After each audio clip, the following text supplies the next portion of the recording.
வணக்கம். பரஸ்பர வரிகளை விதிக்கும் அதிபர் டொனால்ட் டிரம்பின் திட்டத்தால் இந்தியா மற்றும் தாய்லாந்து ஆகிய நாடுகள் தான் அதிக ஆபத்துகளை சந்திக்கும் என்று பொருளாதார வல்லுநர்கள் மார்கன் ஸ்டான்லி முதல் நோமுரா ஹோல்டிங்ஸ் இன் ஆகியோர் எச்சரித்துள்ளனர். இந்தியா மற்றும் தாய்லாந்து ஆகிய இரண்டு நாடுகளும் அமெரிக்கா மீது அதிக வரிகளை விதிக்கின்றன.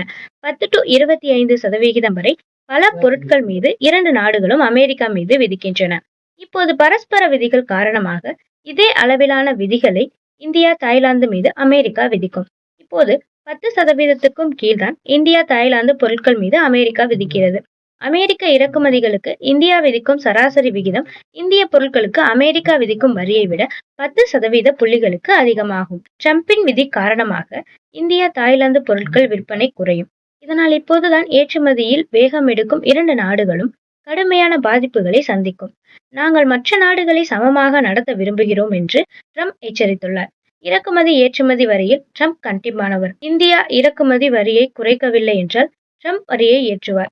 இதனால் இந்தியாவில் பொருட்கள் உயரலாம். அமெரிக்க அதிபர் டொனால்ட் ட்ரம்ப் வெளியிட்ட வரி விதிக்கப்படும் நாடுகளின் முதல் லிஸ்டில் இந்தியாவின் பெயர் குறிப்பிடப்படவில்லை. ஆனால் சீனாவின் பெயர் இடம்பெற்றுள்ளது. வர்த்தக பற்றாக்குறை அடிப்படையில் இந்த வரி விதிப்பை ட்ரம்ப் மேற்கொண்டுள்ளார். மெக்சிகோ மற்றும் கனடா மீது 25% வரிகளையும் சீனா மீது 10% வரிகளையும் விதித்தார். சீனா, மெக்சிகோ மற்றும் கனடா ஆகியவை அமெரிக்க வர்த்தக பற்றாக்குறையில் முதல் 3 இடங்களை வகிக்கின்றன. சீனா அதிகபட்சமாக 30 to 2%, மெக்சிகோ 19% மற்றும் கனடா 14% வரி பற்றாக்குறையில் பங்கு வகிக்கின்றன. அமெரிக்காவின் ஒட்டுமொத்த வர்த்தக பற்றாக்குறையில் இந்தியா 3 to 2% மட்டுமே பெற்றுள்ளது. அமெரிக்க வர்த்தக பற்றாக்குறையில் 9வது இடத்தில்தான் இந்தியா உள்ளது. இதனால் அமெரிக்கா கூடுதல் வரி விதித்த நாடுகளின் முதல் லிஸ்டில் இந்தியா இல்லை. அமெரிக்காவில் இருந்து இயற்கை எரிவாயு இறக்குமதியில் இந்தியா தான் முன்னிலையில் உள்ளது. அமெரிக்காவிடமிருந்து கூடுதலாக இயற்கை எரிவாயுவை இந்தியா இறக்குமதி செய்து அமெரிக்காவை சமாதானம் செய்யும் வாய்ப்புகள் உள்ளன. அமெரிக்க அதிபர் டொனால்ட் ட்ரம்ப் அமெரிக்காவிற்கான அனைத்து எஃகு இறக்குமதிக்கும் 25% வரி விதிப்பதாக அறிவித்துள்ளார். அமெரிக்காவில் அதிக அளவில் இந்திய எஃகு பயன்படுத்தப்படும் நிலையில் ட்ரம்பின் இந்த முடிவு இந்தியாவின் எஃகு ஏற்றுமதியை பாதிக்கும் வாய்ப்புகள் உள்ளன.